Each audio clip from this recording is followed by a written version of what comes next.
नमस्कार माझ्या बालमित्रांनो, कसे आहात? मजेत आहात ना? ज्ञानेश्वर विद्या मंदिरामध्ये माझ्या सर्व लहान मोठ्या विद्यार्थी मित्र मैत्रिणी यांचं स्वागत आहे. मुलांनो, आज मी तुम्हाला एक छान गोष्ट सांगणार आहे. त्या गोष्टीचं नाव सांगण्या अगोदर तुम्ही जर आपल्या ज्ञानेश्वर विद्या मंदिर या चॅनलला सबस्क्राईब केला असेल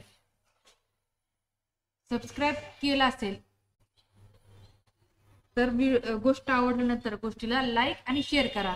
आणि जर तुम्ही चॅनलला सबस्क्राईब केलं नसेल तर चॅनल लगेच सबस्क्राईब करा व सबस्क्राईब समोर जी घंटी आहे त्या घंटीला क्लिक करा, जेणेकरून आपल्या चॅनलवरती अपलोड होणारे नवनवीन शैक्षणिक व्हिडिओ तुम्हाला पाहायला मिळतील. या व्हिडिओज मध्ये तुम्हाला गोष्टी असतात, भाषण असतात, निबंध असतात, हे सर्व तुम्हाला आपल्या चॅनलवरती पाहायला मिळेल. तर लगेचच ज्यांनी सबस्क्राईब केलं नाही अशांनी सबस्क्राईब करून घ्या. आजची आपली गोष्ट आहे सकारात्मकता. काय गोष्टीचं नाव आहे? सकारात्मकता. तर चला पाहूयात ही बोधकथा.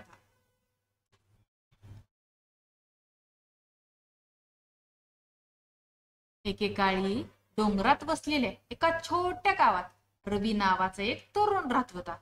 रवी एक दयाळू आणि जिज्ञासू मुलगा होता, ज्याला त्याच्या सभोवतालचे जग एक्सप्लोर करायला आवडत असे.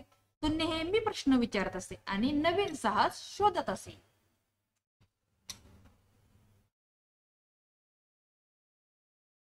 एके दिवशी रवी जंगलात खेळत असताना त्याला एक सुंदर फुलपाखरू दिसले.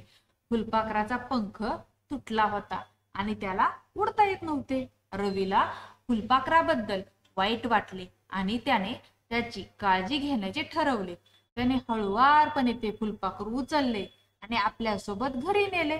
त्याने एका पेटीत त्याच्यासाठी एक आरामदायक पलंग बनवला आणि त्याला त्याच्या बागेतील फुलांपासून अमृत दिले. रवीने हे फुलपाखरू हळूहळू बरे होत असताना पाहिले.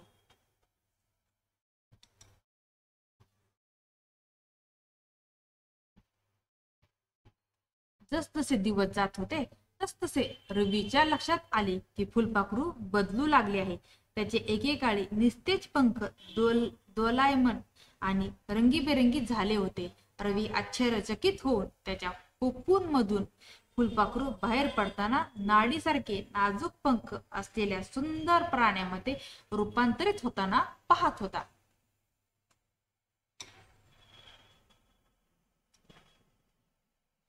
फुलपाखराला पहिल्यांदा उडताना पाहून रवीला खूप आनंद झाला.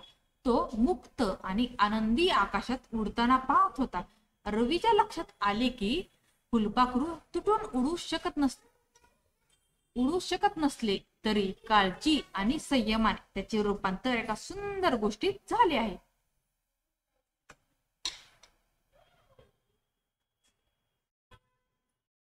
रवीने आजूबाजूचे जग एका नव्या प्रकाशात बघायला सुरुवात केली. त्याला जाणवले की प्रत्येक गोष्टीत काहीतरी अद्भुत मध्ये बदलण्याची क्षमता आहे.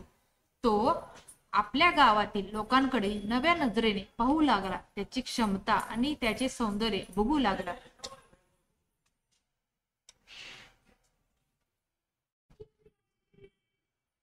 एके दिवशी रवीच्या गावाला प्रचंड वादळाचा तडाखा बसला. वादळामुळे अनेक घरे आणि पिके उद्ध्वस्त झाली आणि गावकऱ्यांना अन्न आणि पाणी कमी पडले. लोक जगण्यासाठी धडपडत होते आणि तणाव वाढत होता. रवीला माहिती होते की त्याला काहीतरी मदत करायची आहे.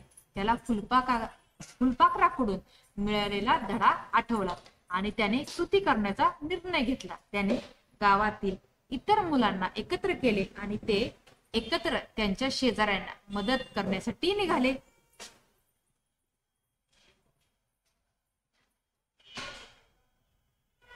त्यांनी गावातून अन्न आणि पाणी गोळा केले आणि ते गरजूंना वाटले. त्यांनी घरांची पुनर्बांधणी आणि नुकसान झालेल्या पिकांची दुरुस्ती करण्यास मदत केली. त्यांनी त्यांच्या समुदायाला वादळातून सावरण्यासाठी अथक परिश्रम केले. जसजसे दिवस जाऊ लागले तसतसे गाव बरे होऊ लागले.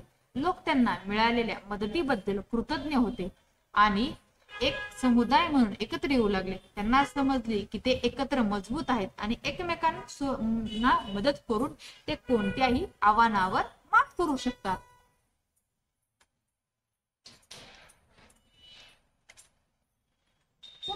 रवी गावात हिरो बनला. त्याच्या दयाळूपणाने आणि करुणेने इतरांना कृती करण्यास प्रेरित केले होते आणि त्यांनी एकत्रितपणे त्यांच्या समाजात सकारात्मक बदल घडवून आणला होता. रवीच्या लक्षात आले की फुलपाखराप्रमाणेच आपल्या आजूबाजूच्या जगावर अगदी लहान कृती देखील खोलवर परिणाम करू शकतात.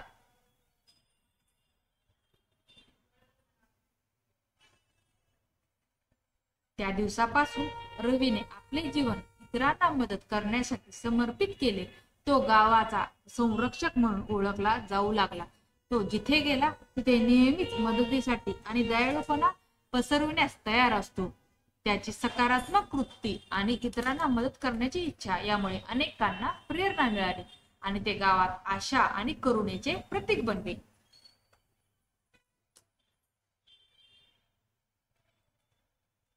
वर्ष गेली आणि रवी म्हातारा झाला. त्याचे शरीर अशक्त झाले होते आणि त्याला माहित होते की त्याची वेळ संपत आहे, पण त्याने प्रेम आणि दयाळूपणाने भरलेले जीवन जगले आहे हे जाणून त्याला शांतता मिळाली. त्याच्या प्रियजनांनी वेढलेल्या अंथरुणावर पडताच त्याने हसले आणि डोळे मिटले. तेवढ्यात त्याला डोक्याजवळ फडफडल्यासारखे वाटले. त्याने डोळे उघडले. एक सुंदर फुलपाखरू त्याचे पंख लेस सारखे नाजूक त्याच्या जवळ गिरटे घालत होते.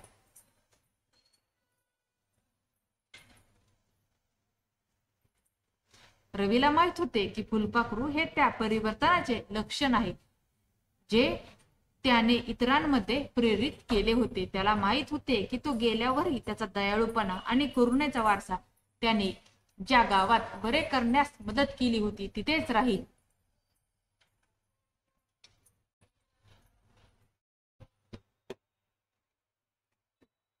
आणि म्हणून रवीचे निधन झाले, परंतु त्याचा आत्मा जिवंत राहिला. त्याच्या उदाहरणाने प्रेरित होऊन आणि दयाळूपणा आणि करुणा या मूल्यांचे समर्थन करत गावाची भरभराट होत राहिली. वादळानंतर गावाला मदत करण्यासाठी रवी सोबत काम केलेली मुले मजबूत आणि काळजी घेणारे प्रौढ बनले, ज्यांनी त्याच्या सभोवतालच्या जगात सकारात्मक बदल घडवून आणले.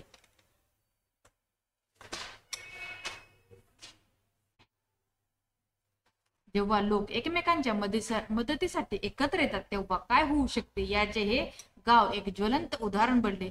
हे असे स्थान बनले आहे जिथे दयाळूपणाला इतर सर्व गोष्टींपेक्षा जास्त महत्त्व दिले जाते आणि जिथे लोक काही असले तरी एकमेकांना शोधतात. वर्ष दशकात बदलली आणि गावाची भरभराट होत राहिली आणि या सगळ्यात रवीची आठवण, ज्या मुलाने त्यांना परिवर्तनाची आणि करुणेची सर्व शक्ती शिकवली होती, ती कायम राहिली. अशा प्रकारे सकारात्मकता ही बोधकथा तुम्हाला कशी वाटली? बोधकथा जर आवडली असेल तर बोधकथेला लाईक आणि शेअर करा. चॅनेलवर नवीन असणाऱ्या चॅनेलला सबस्क्राईब करा. धन्यवाद.